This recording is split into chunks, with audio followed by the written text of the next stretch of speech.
Bon, aujourd'hui, entraînement. Je suis fatigué, de toute façon ça se voit. Genre passé en ce moment, voilà, travaux, machin, travail. Je vais quand même m'entraîner. Pourquoi? Parce que même si je suis fatigué, voilà, j'ai quand même un planning à respecter, un programme élaboré par Arnaud Plaisant. Et donc je me dois de faire quand même tout ce qui est prévu durant la semaine pour enchaîner, voilà, ensuite la semaine prochaine les autres programmes en fonction de mon planning, etc. Tu vois, donc des fois ça tombe mal, comme aujourd'hui. Habituellement, même à mes élèves, je leur dis, si tu ne peux pas t'entraîner parce que tu es fatigué, c'est de la vraie fatigue, etc. Ça peut être contre-productif. Donc, repose-toi, c'est pas grave, t'es pas un jour près. Bon, là, pour le coup, je n'ai pas respecté ça, je vais aller m'entraîner et je vais voir comment ça se passe. C'est une vidéo qui est intéressante pour toi et là, tu vas pouvoir me copier. Sur une chose seulement, tu vas pouvoir peut-être me voir comment je fais pour adapter ma séance en fonction de mon état de fatigue ou de forme, je sais pas. Bon, je vais prendre un booster. Bon, actuellement, j'ai ce booster-là. Moi, j'en prends 2 doses. Ça me fera 300 mg de caféine. Et en plus du guarana, c'est pareil, 300 mg. Donc, tu vois, c'est pour ça que je ressens les effets. Et je pense qu'aujourd'hui, je vais en avoir besoin. Donc, évidemment, je te déconseille fortement de prendre cette dose-là au départ. Prends même une demi-dose pour commencer, pour tester un petit peu ta tolérance, ton ressenti, etc. Et puis, par la suite, tu peux augmenter et suivre les recommandations. Toi aussi, t'es fatigué. Tu veux un booster? Tu veux un booster ou pas? T'en veux un booster? Non, t'en as rien à foutre, toi. Je me pose là tranquille parce que pendant mon entraînement, on me pose toujours la question. En fait, c'est pareil, parce qu'on me pose la question, je fais style comme certains youtubeurs. Non, blague à part, on me pose souvent la question parce que je fais des stories. Et on me voit en train de prendre une bouteille d'eau cristalline colorée. On me demande à chaque fois ce qu'il y a dedans. Alors évidemment, ce que je fais moi, ce n'est pas à faire forcément pour tout le monde. En tout cas, moi, pendant l'entraînement, quand ça dure un petit peu longtemps, et je prends Vitargo BCA. Les BCA sont précurseurs du glutamine. Et en plus, l'association des deux, ça contribue justement à empêcher la diminution de la glutamine dans les muscles. Pour ceux qui disent, ça sert à rien, possible, ça sert à rien pour toi. Pour moi, je trouve que ça me sert. Comme je sais que je vais pas manger juste après, parce qu'on est encore en plein milieu d'après-midi, ce que je vais faire, c'est que je vais me préparer un petit shaker après training avec une compote. Dans le shaker, la pure whey native, créatine monohydrate, label Créapure, ça suffira. Et la petite compote de framboise. Qu'est-ce que t'en penses, toi? Qu'est-ce que t'en penses? C'est bon ça? D'ailleurs, je t'ai pas dit ce que je faisais comme programme aujourd'hui. Aujourd'hui, c'est dos. Non, même pas, c'est pas dos. Putain, je suis vraiment fatigué, c'est dingue. J'ai fait avant-hier le dos. C'est pec, épaule. Ouais, c'est ça, c'est pec, épaule. Alors désolé, cette vidéo-là, tu ne verras pas l'entraînement en entier. C'est pas le but du jeu. Encore une fois, l'objectif de cette vidéo, c'est de voir comment je vais faire pour si je vais réussir à faire ma séance, tu vois, et comment je vais gérer ma fatigue. Parce que c'est pas mon programme. Donc, je vais pas te dévoiler le programme qui a été élaboré pour moi par Arnaud Plaisant. Par contre, quand je ferai des programmes, je te les montrerai en vidéo, ça pourra t'inspirer.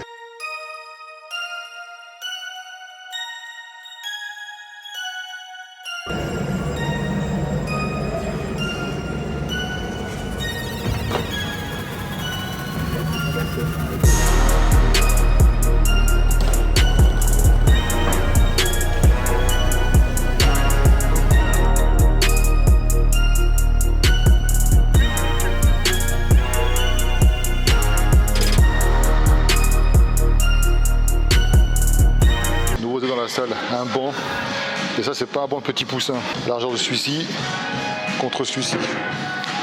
Et celui-là il est intéressant parce que tu vois, ça te permet d'éviter d'avoir les épaules qui pendouillent, de descendre trop bas aussi. T'as un meilleur maintien, ça c'est le bord de la masse. Je vais rester ici je pense toute la séance.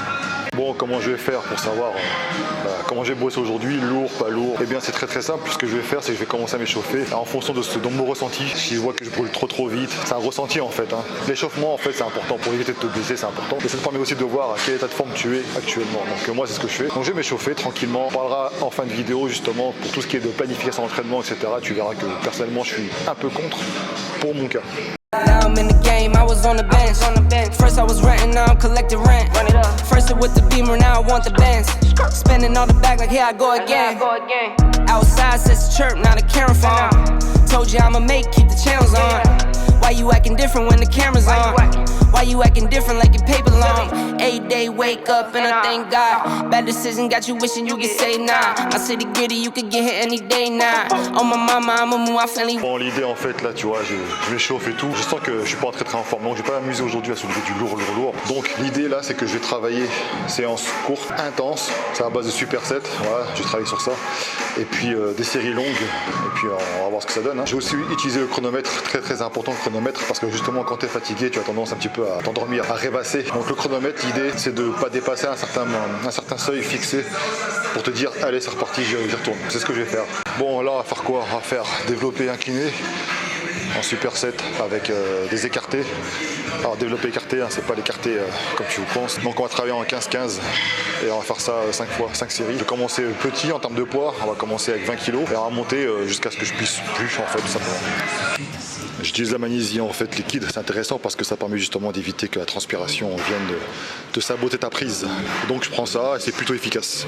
Faut pas trop en abuser, hein, sinon les mains elles souffrent.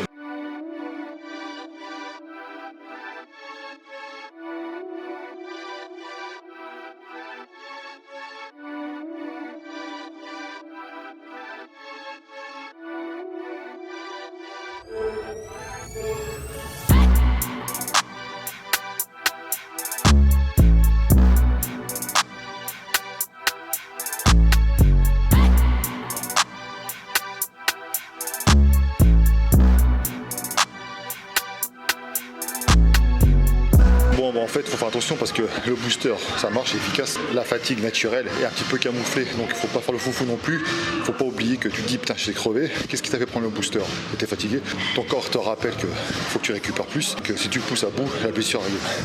Bon, là, en l'occurrence, c'est passé, les 20-20. J'ai monté progressivement comme ça. C'est pas évident parce que là, je suis tout seul pour filmer. Donc, ce ne sera pas une séance complète que tu verras, évidemment. En tout cas, voilà, j'ai monté. Je vais tenir au courant à la fin jusqu'à où je suis allé. Je pense que je vais faire jusqu'à 30 kg, 15 reps en développé incliné et 15 reps écartés.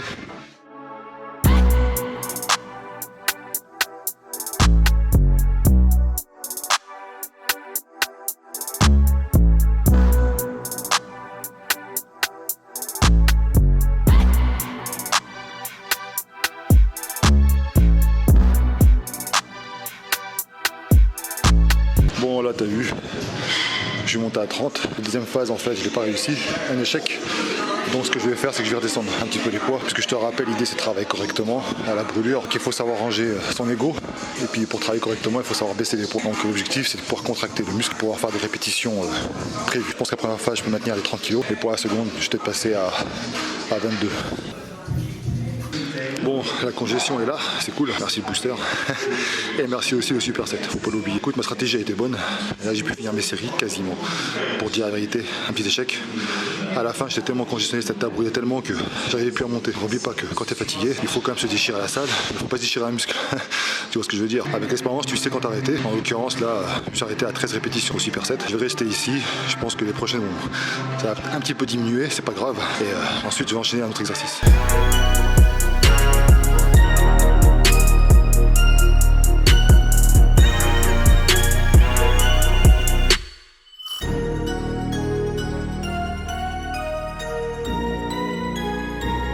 Bon là tu vois, je vais continuer mon entraînement en baissant les charges, superset, en réduisant le temps de repos, t'arrives à faire une bonne séance, à congestionner etc, à limiter la casse. C'est ma stratégie, t'es pas obligé d'adopter, c'est une petite piste pour toi. Là je vais continuer ma séance tranquille, sans me filmer parce que c'est pas évident. En plus j'ai pas le casque donc j'ai pas la musique quand je filme. Et je te jure ça joue trop sans motivation quand t'es crevé. Si j'ai des choses à dire que je juge intéressant, je vais filmer ça, sinon bon, on se retrouve à la fin de la séance pour faire un petit bilan et t'expliquer 2-3 trucs sur les planifications d'entraînement. Tu verras. Hein. Bon, pour tenir au courant là, j'enchaîne avec un exercice d'isolation, donc les écartés, bras tendus, hein, haltère. C'est mieux pour moi de le faire à la poulie, sauf que la poulie elle est pas forcément disponible. Je descends les charges, je suis à 14 kg, des séries de 20, 30, en fait je compte pas. L'idée c'est que ça brûle, et quand ça brûle tu continues, il faut contracter à mort. Et dès que tu peux plus contracter, t'arrêtes et tu reposes. Tu peux enchaîner avec un superset, ce que je fais aussi parfois. Tous ceux qui font des élévations latérales, 20, 30, 40 kg, c'est bien pour vous. J'ai eu beaucoup plus de résultats en souvent beaucoup moins lourd, en travaillant en tension continue, en série très très longue, au-delà de la brûlure. Tiens, un petit contrepartie, tu vois quand tu prends le booster, si tu as beaucoup d'argile dedans, etc., citrulline par exemple, tu congestionnes beaucoup. Et dans ce type d'exercice, quand tu fais des séries longues, c'est contre-productif quelque part. Parce que la congestion, au bout d'un moment, ça t'empêche de faire ton mouvement correctement. Enfin, j'ai les épaules en vrac là. Et finalement, quand tu fais tes séries longues, tu peux prendre quelque chose, un booster, avec un peu de caféine, du guarana, ce que tu veux. Ça dépend comment tu réagis. Et je te conseille aussi de la bêta-alanine. Ça va retarder, si tu veux, la sensation de brûlure qui est due à l'acide lactique. Je vais continuer. J'ai dû baisser les charges parce que j'étais l'ego et la fatigue, la brûlure, je pouvais plus monter. Donc l'objectif c'est de faire en sorte que mes répétitions soient faites. Donc j'ai baissé un peu les charges.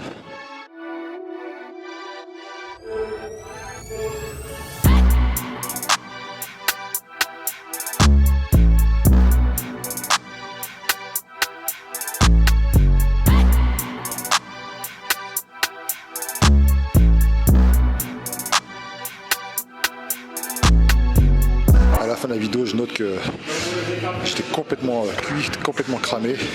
Donc là, le mouvement ne ressemble presque plus à rien, c'est ma dernière série. Mais voilà, il faut que tu continues au-delà de la brûlure, faut que tu au-delà de la congestion, il faut essayer de monter. Deux choses, ça nous est tous arrivé. La première, j'ai plus de batterie dans mon casque. Quand t'es crevé, c'est encore plus chiant que d'habitude. Mais bon, ça va, dans la salle, il y a de la bonne musique. Quoique c'est aussi un problème parce que du coup, on entend vachement la musique et j'ai peur que sur YouTube, la vidéo soit démonétisée, donc du coup, moins référencée, etc. Bon bref, on verra bien. Et en bas, les poulies, tout ça, tout est occupé. C'est problématique parce que j'aime bien travailler les épaules à la poulie pour avoir une tension continue. Tu vois, c'est super intéressant. Quand tu fais aux haltères, le problème, c'est que la tension, elle est partielle, quoi, tu vois. Donc c'est pas grave, je vais les faire aux haltères. Super set, on va travailler l'arrière d'épaule. Et puis voilà.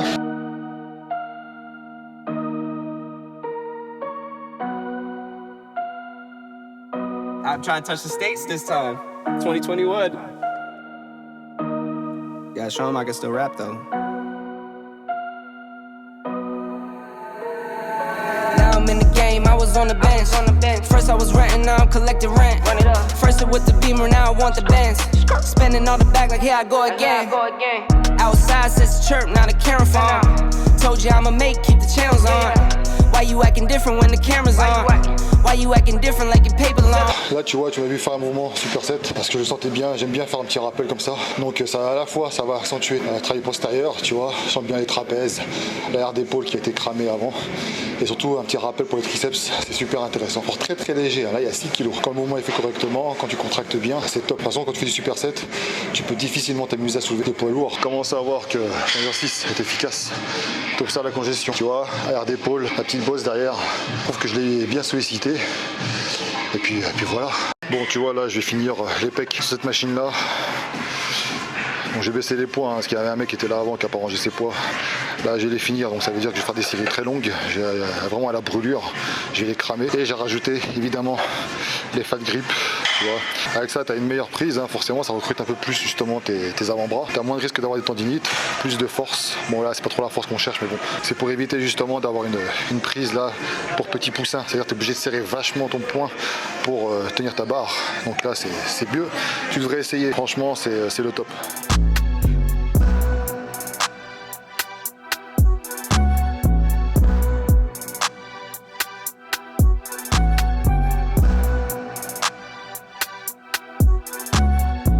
Retour au calme, je suis explosé déjà à cause de l'entraînement. J'étais fatigué à la base, toi ma jauge d'énergie elle était là sur 100, elle était là.